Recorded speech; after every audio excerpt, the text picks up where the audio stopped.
Stepping off the plane in Kingston, the air hits you like a warm, damp hug. It's an immediate welcome, a sensory embrace that tells you you've arrived somewhere special.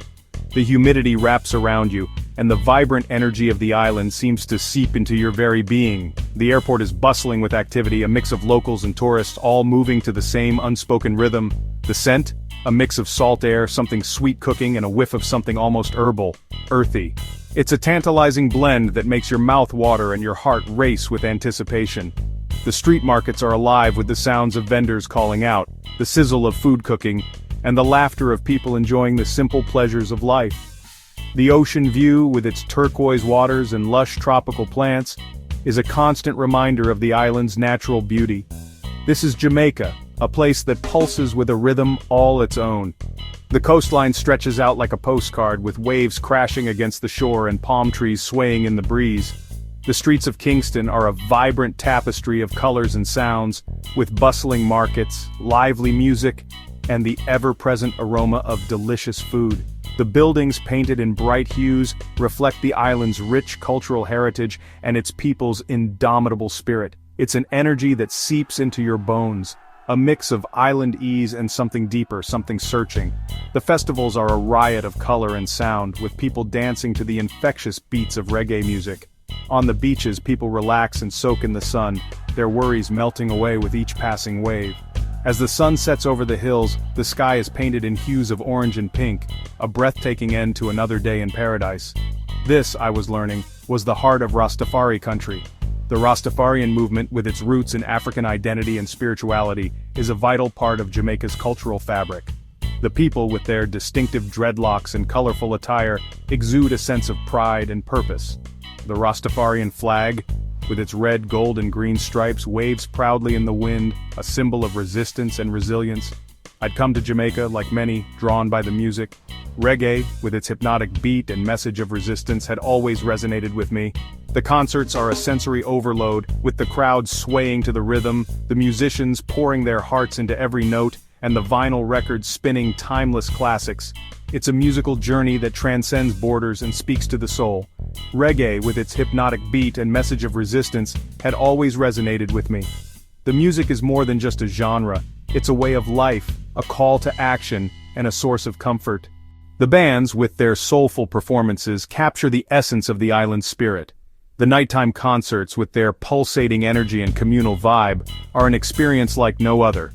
But Rastafari, the movement from which reggae sprang, was something I knew I needed to experience firsthand. The Rastafarians, with their deep connection to nature and spirituality, offer a unique perspective on life. Their symbols and art, rich with meaning and history, tell the story of a people who have endured and thrived. The cultural events, with their rituals and traditions, provide a glimpse into a way of life that is both ancient and ever-evolving. This wasn't just about music, it was about a way of life, a spiritual journey rooted in African identity and a deep connection to the earth. The countryside, with its lush greenery and vibrant landscapes, is a testament to the island's natural beauty. The art and sculptures inspired by African heritage are a celebration of culture and creativity. The farmers, working the land with dedication and care, embody the Rastafarian principles of self-sufficiency and respect for nature. My guide, a man named Winston with eyes that held the wisdom of generations, met me with a smile. His dreadlocks, a symbol of his Rastafarian faith, framed a face that radiated warmth and kindness. He spoke with a calm authority, his voice carrying the weight of his experiences and the stories of his ancestors. "Welcome to Jamaica, Mon," he said, his voice thick with the island accent. His words were more than just a greeting, they were an invitation to explore, to learn, and to connect. The locals, with their easy smiles and open hearts, made me feel at home from the moment I arrived. The Jamaican flag, with its bold colors, fluttered in the breeze, a symbol of the island's pride and resilience. "We're gonna show you the real Jamaica, the heart of Rastafari," Winston promised. His words were filled with a sense of purpose and excitement. The cultural tour took us through villages and communities, each with its own unique charm and history.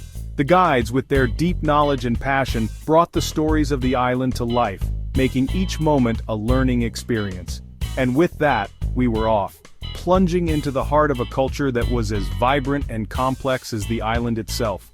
The villages with their colorful houses and lively streets were a testament to the resilience and creativity of the Jamaican people. The cultural festivals with their music, dance, and art were a celebration of life and heritage. It was a journey of discovery, one that left me with a deeper understanding and appreciation of the island and its people.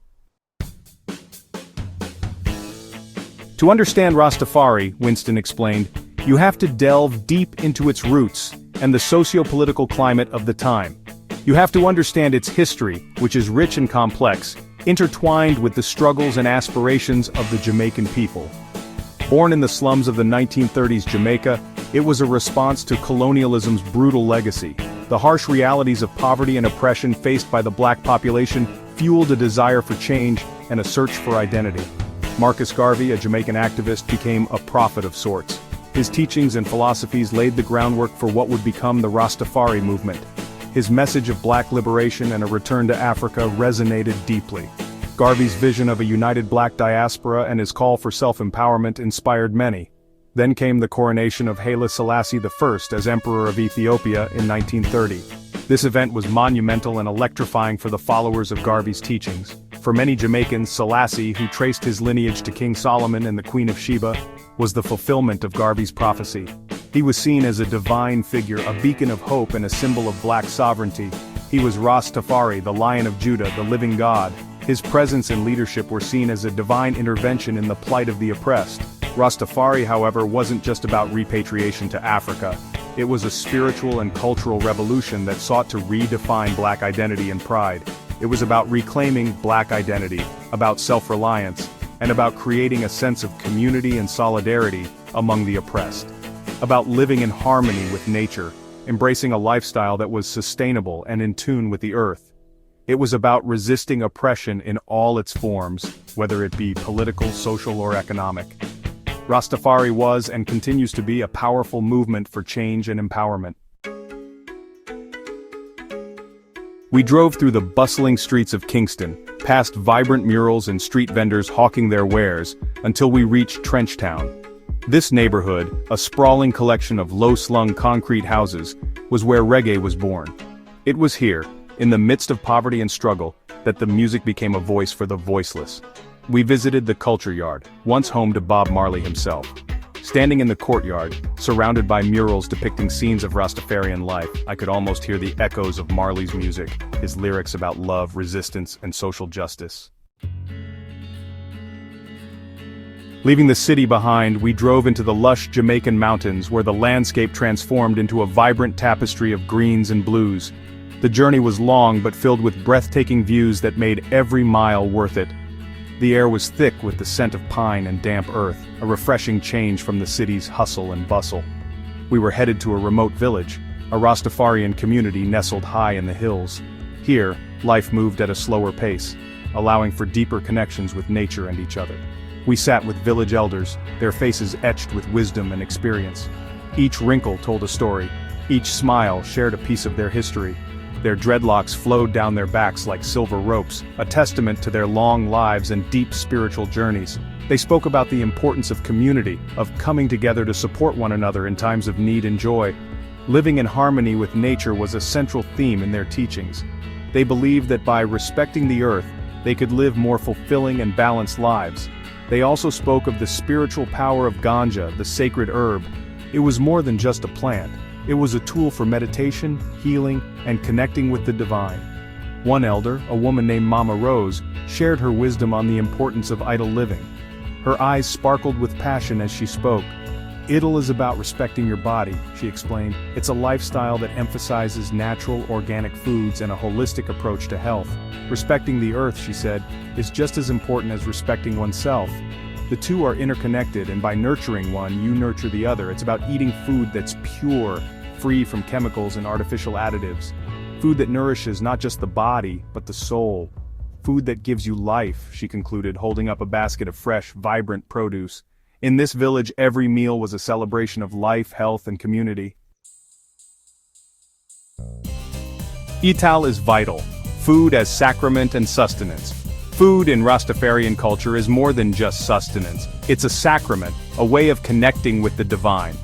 The ital diet, based on the principle of living close to the earth, emphasizes natural, unprocessed foods. Meat, especially pork, is avoided, as are alcohol and processed foods.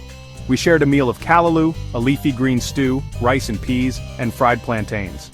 The food, simple but flavorful, was a revelation. It wasn't just the freshness of the ingredients, but the love and care with which it was prepared. It was food that nourished the body and the soul. Crowning glory. The significance of dreadlocks. Dreadlocks, the thick rope-like strands of hair worn by many Rastafarians, are more than just a hairstyle. They're a powerful symbol of identity, spirituality, and resistance. Inspired by the Nazarites of the Bible, who were forbidden from cutting their hair, dreadlocks represent a rejection of vanity and a commitment to spiritual growth.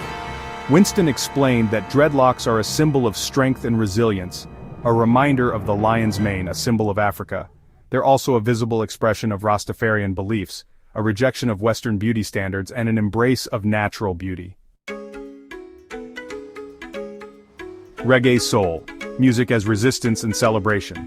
No exploration of Rastafarian culture would be complete without delving into reggae music. Born in the ghettos of Jamaica, reggae is more than just a musical genre. It's a form of expression, a tool for social commentary, and a celebration of life. From Bob Marley's anthems of peace and unity, to Peter Tosh's fiery calls for revolution, reggae music has given voice to the struggles and aspirations of the oppressed. It's a music that speaks to the soul, that makes you want to move your feet and raise your voice in song. One love, one heart, the enduring spirit of Rastafari. As my journey through Jamaica drew to a close, I realized that Rastafari was more than just a religion or a cultural movement. It was a way of life, a philosophy, a lens through which to view the world. It was about love, unity, respect for nature, and a deep-seated belief in the power of resistance. It was about recognizing the divinity within oneself and within all living things. It was about embracing one's African heritage and fighting for equality and justice for all. Leaving Jamaica, carrying the message forward. Leaving Jamaica, I felt a profound sense of gratitude for the opportunity to have experienced this vibrant and complex culture firsthand. I carried with me the rhythms of reggae, the flavors of ital food, and the wisdom of the elders. More importantly, I carried the message of Rastafari, one love, one heart. It was a message that transcended borders and cultures, a message that resonated deeply in a world often torn apart by division and strife. It was a message I knew I would carry with me always.